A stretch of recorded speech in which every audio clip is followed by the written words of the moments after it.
Well, today we're going to do a first look, but also a first drive on this '06 Mercedes-Benz SLR McLaren. And I am joined here in the studio with Tyler Hoovey, who actually owns one of these, but in a Roadster that you bought at a previous auction. So you know a lot about these. Absolutely love these cars. I've had one for 3 years now after buying it, and yeah, they are amazing. Of course, developed in cooperation with McLaren and Mercedes. So Mercedes designed the car, provided the engine, but McLaren built this magnificent thing.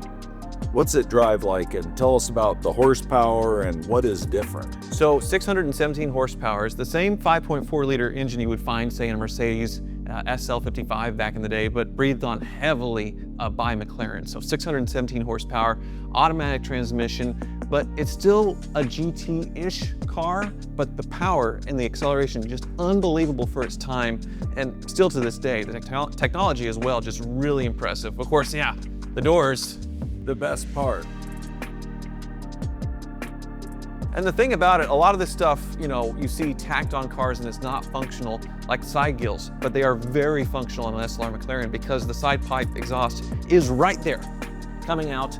And the reason for these gills is the mufflers are here and it actually dissipates heat. Same with this big beak, or nose if you will, intake. This Mercedes crest is actually the air intake for the engine, which sits, well, way back. Should we see it? Sure, let's check it out. Let me put the door down. Makes for a cool presentation as well.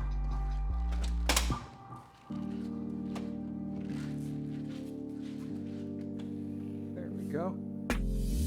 And you can see the engine starts. Beautiful. Yeah, it starts about right here. So really it is mid-engine.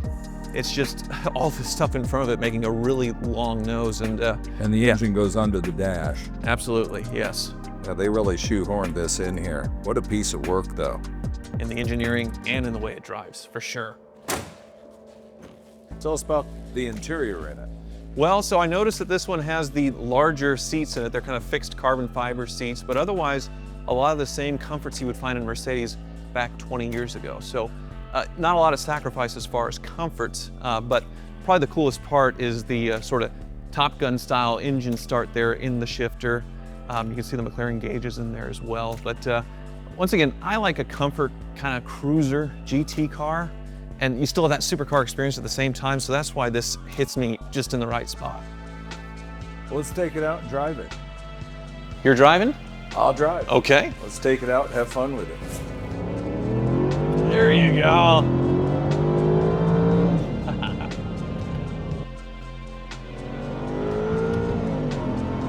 It's got nice linear power. And it's unique sort of side pipe exhaust, you know, right by your feet. You can feel it rumbling. You would say this in the same breath as a Veyron, as a Ferrari Enzo, as a Carrera GT in that era of supercars.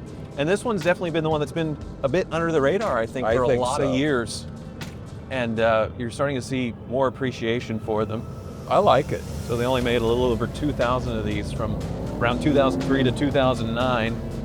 So this one's unusual and special in the fact that it's a different color, and then also really low mileage, only 3,000 miles on this thing. It's like brand new when you opened up the hood. The owner kept this in great shape. What a wonderful driving car. The best part, this is selling at no reserve at our 2025 Scottsdale Fall Auction, October 15th through the 18th at WestWorld of Scottsdale. Register to bid, and you too could be out driving this. The winning bidder is going to be very, very happy with this one. Wow.